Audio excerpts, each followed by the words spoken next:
Alright, so it's been a minute since I made the best implants for Mech's series. So yeah, we're going to move over to the weapons now.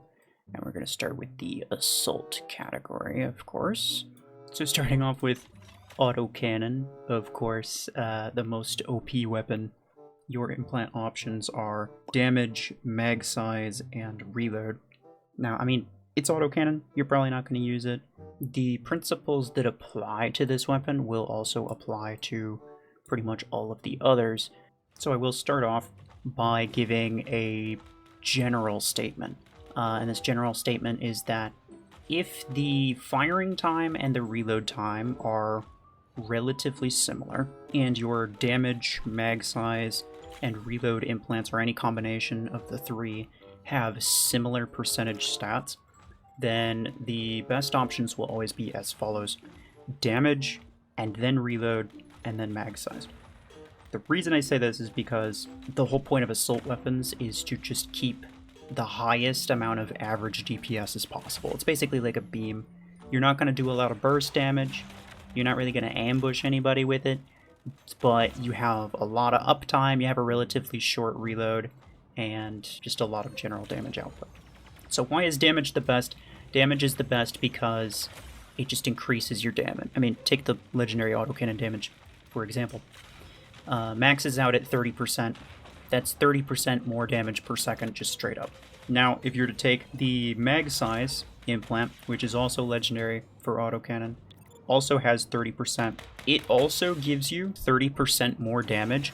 However, it takes you 30% longer to deal that damage, because it's in the form of a larger magazine, not in the form of just straight up more damage. So the same amount of damage, longer time to deal it. The autocannon reload, it doesn't have a legendary, but it has an epic that's 29%, which is basically the same as 30%. Now this doesn't increase your damage, it doesn't increase your mag size, it only reduces your reload, which simply increases your average damage per second. And it actually increases the average damage per second by more than the mag size does. Even though it's an epic, the autocannon reload's better than the autocannon mag size, is basically what I'm saying. And this general principle applies to basically all assault weapons. So yeah, autocannon, damage, then reload, then mag size. Plasma cannon. Your options are damage, reload, and range. I don't think there is a single assault weapon range implant that's actually worth using, so I'm going to say ignore that if you ever get it. Unless you just have an empty slot and you're not doing anything with it, then don't even worry about the range. The damage, once again, better than the reload. So for plasma cannon, damage, then reload, then range. Pulse cannon has damage, mag size, and range implants. The mag size for pulse cannon, the best that you can get is a rare, which is not great. That said, does that mean that I would value the range higher than the mag size, since the mag size is not very good? No, because your max range is 105 meters, which is so far outside of optimal range already that you're not doing any damage. You're not dealing any damage at 105 meters. So the fact that you can raise that range to like 160 or whatever the hell it is just completely unnecessary. So yeah, in terms of best implants, damage, and then mag size, and then range. Fusion cannon. Fusion cannon has the same implants as plasma cannon, which is damage, reload, and range. All of them have the same percentage stats, and the firing time and the reload time are both relatively similar. So of course, damage is better than reload because damage reduces the number of shots that it needs to kill a single enemy. The reload implant only helps if it takes multiple mags to kill a single enemy, or if you're fighting multiple enemies in a row. So like in a single magazine situation, the reload's actually not going to increase your DPS. It's only going to increase your DPS over a longer period of time. The damage just straight up adds more damage, so obviously that's better. And then, obviously, the range is kind of pointless. Even though your maximum range is 80, which is not very far, you're not going to use fusion cannon above 80 meters, trust me. And for one thing, it's not doing any damage because it has damage fall off. And for another thing, the projectile speed's not that fast. So it's going to be really difficult to even hit things at that range. Next up is Carbine. So Carbine actually is an interesting one. Your implant options are damage, reload, and mag size. Very classic in terms of an assault weapon. However, the legendary reload maxes out at 50%, which is pretty huge. Even though the firing time and the reload time are relatively similar, the fact that the legendary reload specifically maxes out at 50% as opposed to the 30% of the damage and mag size relatively, the reload is actually more important, I would say. The reload gives you higher DPS than the damage does over long periods of time. Now, obviously, it's a good idea to have both. If you can only choose one, then I would probably go with the damage. But I suppose it kind of depends on the mech that you have it on. And I just thought it was interesting because, spoiler alert, this is the only weapon where the damage implant isn't the one that gives you the highest DPS. Once again, assault weapons, you're entirely worried about DPS. It's your only concern, really. And yeah, Carbine's reload at 50% does give you higher DPS than the damage implant. The mag size, the best you can get is an epic. It is good. However, I would say you need to be careful because Carbine fires rounds in bursts of 5. So if you have a mag size implant and the extra mag size is not giving you a full extra burst of 5, then it's not worth using.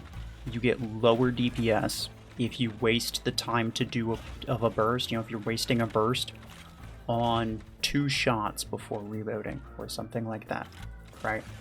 The epic mag implant maxes at 24%, which actually gives you an uneven magazine.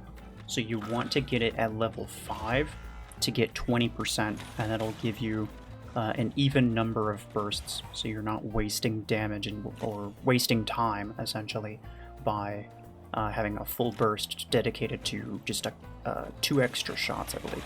So if you do use the Epic Carbine Mag Implant, then make sure to get it to level 5 and not any further.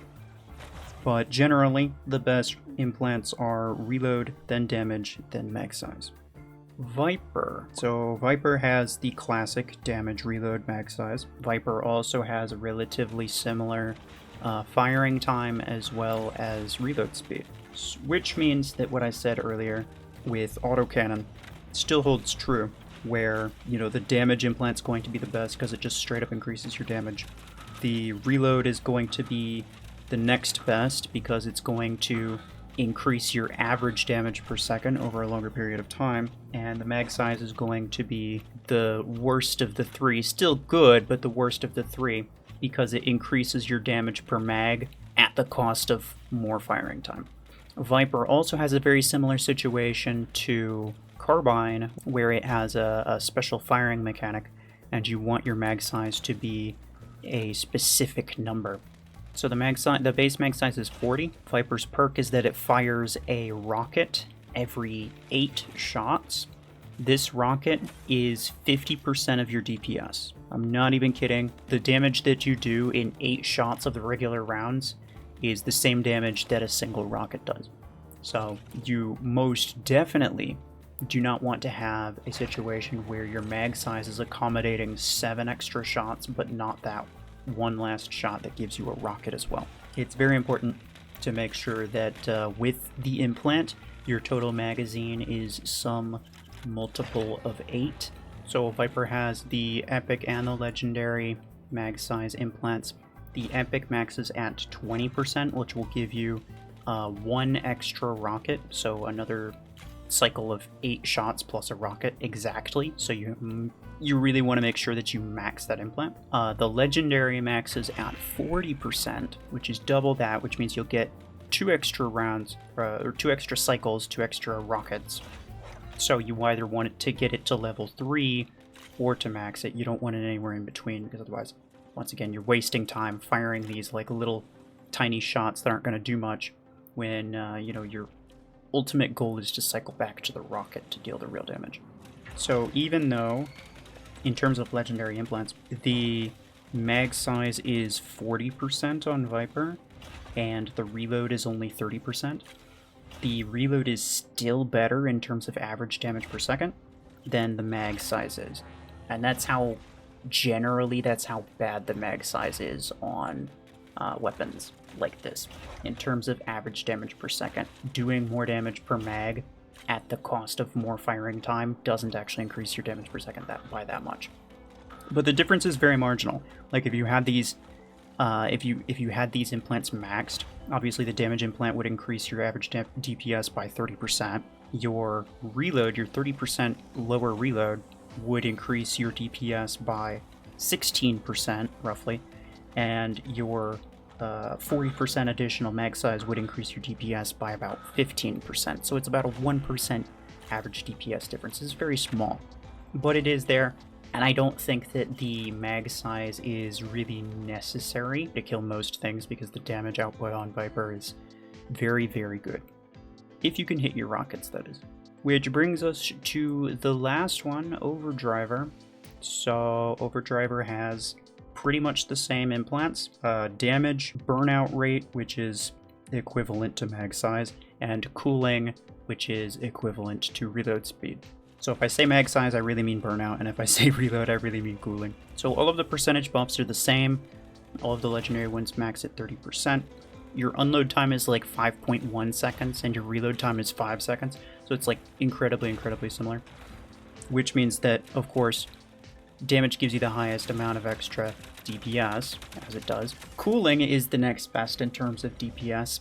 However, the mag size of Overdriver is not particularly large, and it is the only weapon that I genuinely recommend using the mag size, or in this case the burnout rate, strictly because it doesn't have the mag size normally. It does not have the mag size to kill most things in a single magazine, and that can really leave you in a bad situation. So even though it's technically slightly less DPS overall, it does guarantee that if you're fighting one enemy, that you're able to kill that enemy before having to reload. Because once again, the reload implants don't actually increase your damage per mag. They don't increase your damage in any way, they just reduce the time between your damage, which increases your average DPS. So yeah, that's going to be it in terms of the assault weapons. It's pretty straightforward. Most of them have the same implants. There's really no like crazy ones. The only thing that like you really have to learn is the difference between like damage, mag size, reload, how those stats affect the weapon. Hopefully I was able to explain that well enough for anyone who maybe didn't understand it first, but it's not like a particularly difficult concept to grasp. Suffice it to say, I did do the calculations for each of these weapons in terms of which implant does the best. I did do the calculations before actually making this video, so I have like a notebook in front of me right now with all of the different percentages. And yeah, in general, the damage implant does about twice as good as the mag size or the reload implant. So the damage implant is pretty much a must. But then again, you know, that's kind of what you expect from an assault weapon, where your only goal is damage. Probably you're going to want the damage implant, right? So there's that. But yeah, otherwise, the next one would be missiles, which I think we have some more interesting ones going into that. There's a few things that some people might not know in terms of how the implants work. So if you want to see that, then let me know. I will make it eventually regardless, but I guess it's more a matter of like, how quickly do you want to see it? But otherwise, yeah, that will be it for me. Appreciate y'all. Take care.